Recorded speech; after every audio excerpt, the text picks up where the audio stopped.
پھر آیت نمبر 7 میں اللہ تعالیٰ فرماتے ہیں وَلَا يَتَمَنَّوْنَهُ ابدم، اور وہ کبھی بھی موت کی تمنا نہیں کریں گے بما قدمت ایدیہم، اس وجہ سے کہ جو ان کے ہاتھوں نے جو ہے وہ آگے بھیجا ہے۔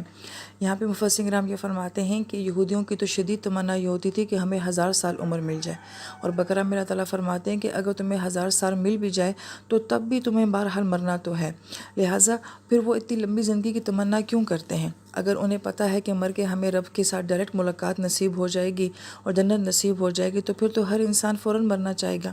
اس لیے یہاں پہ بڑا اہم نقطہ جو مفسرین کرام اٹھاتے ہیں وہ یہ کہ انسان موت سے ڈرتا ہے یا پھر اعمال سے ڈرتا ہے۔ تو بڑی پیاری بات مفسرین کرام فرماتے ہیں، ایکچولی انسان جو ہے وہ اعمال سے ڈرتا ہے، کیونکہ وہ جانتا ہے کہ میں نے آگے کی دنیا کے لیے کیا کیا ہے، تو وہ اپنے عملوں کی وجہ سے جو ہے وہ موت سے ڈر رہا ہوتا ہے۔ اگر انسان کے اعمال اچھے ہوں تو انسان کو کبھی بھی موت سے ڈر نہ لگے۔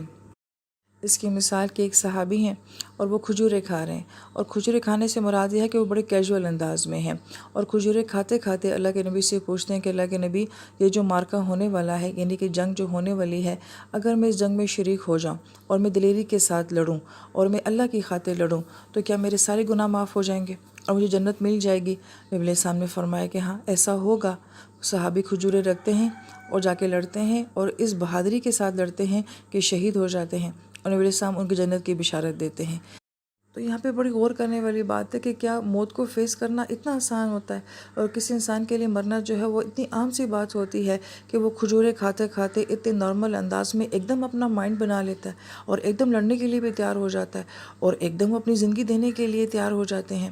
تو یہ کوئی آسان بات نہیں ہے، لیکن وجہ کیا تھی کہ ان صحابہ کی زندگی اتنی خوبصورت تھی، ان کے عمل اتنے پیارے تھے کہ ان لوگوں کو موت سے ڈر نہیں لگتا تھا، وہ ایک دم موت کو قبول کر لیتے تھے۔ احد کے میدان میں جب پیک پہ جنگ چلی جاتی ہے اور اس وقت صحابہ کو اپنی موت سامنے نظر آ رہی ہوتی ہے تو ایمان والے صحابہ کیا کہتے ہیں، یہ تو وہی منظر ہے جس کا ہم سے وعدہ کیا گیا تھا، ہم تو اسی کا انتظار کر رہے تھے کہ کب یہ وقت آئے گا اور ہمیں شہادتیں نصیب ہوں گی۔ لہٰذا میرے جیسا انسان تو ایک بیماری سے اور ایک وائرس سے ڈر جاتا ہے کہ کہیں موت تو نہیں آ رہی ہے، لیکن موت کو فیس کرنا کب آسان ہوتا ہے؟ جب انسان کے اعمال اچھے ہوتے ہیں۔ اس لیے آیت نمبر 8 میں اللہ تعالیٰ فرماتے ہیں، کل نبی علیہ السلام فرما دیجئے ان الموت الذی تفرون منہ، کہ بے شک یہ موت جس سے تم فر کرتے ہو۔ اب یہاں پہ موت کے لیے جو تفرون کا لفظ آیا ہے یہ فر سے ہے، اور پھر ہماری اردو زبان میں فرار ہو جانا، بھاگ جانا، اور کوئی بندہ فرار کب ہوتا ہے؟ وہ کسی چیز کی خوف سے جو ہوتا ہے وہ فرار ہوتا ہے، لہٰذا کسی خوفناک چیز کو دیکھ کر بھاگنا جو ہوتا ہے وہ فر کہلاتا ہے۔ لہٰذا یہاں پہ اللہ کے نبی سے کیا کہلوایا جا رہا ہے کہ نبی کہ یہ موت سے تو ایسے بھاگتے ہیں کہ جیسے کوئی انسان شیر کو دیکھ کے بھاگتا ہے، لیکن فَإِنَّهُ مُلَاقِيكُمْ، لیکن بے شک وہ تم سے ملاقات کرے گی۔ یہاں پہ بڑی غور طلب بات ہے کہ یہ نہیں کہا جا رہا کہ تم موت سے ملاقات کرو گے، کہا کہ موت تم سے آ کے خود ملاقات کرے گی۔ اور لفظ ملاقی کا کانسیپٹ جو ہے میں بہت دفعہ پیچھے بیان کر چکی ہوں کہ یہ مفعول کے ضمن میں کیوں بیان ہوتا ہے کہ گویا کہ موت سے تو تم ملاقات کر چکے ہو، تو ہم موت سے کہاں ملاقات کر چکے ہیں؟ تو اگر آپ لائیو ہوتے تو میں آپ سے یہ سوال کرتی، تو ہم آسمانوں پہ جو ہے ایک موت دیکھ چکے ہیں، اور روزانہ نیند کی صورت میں ہم ایک موت دیکھتے ہیں، اور بالکل اسی طریقے سے ایک دن جیسے کہ ہم روز سو جاتے ہیں، اسی طرح سے زندگی کا ایک دن ایسا آئے گا کہ ہم ہمیشہ کے لیے سو جائیں گے اور موت ہم سے یوں ملاقات کر دے گی۔ ثم تردون، اور پھر تم لوٹائے جاؤ گے الی عالم الغیب والشہادہ، اس ذات کی طرف جو کہ غیب اور شہادت کو جاننے والی ہے۔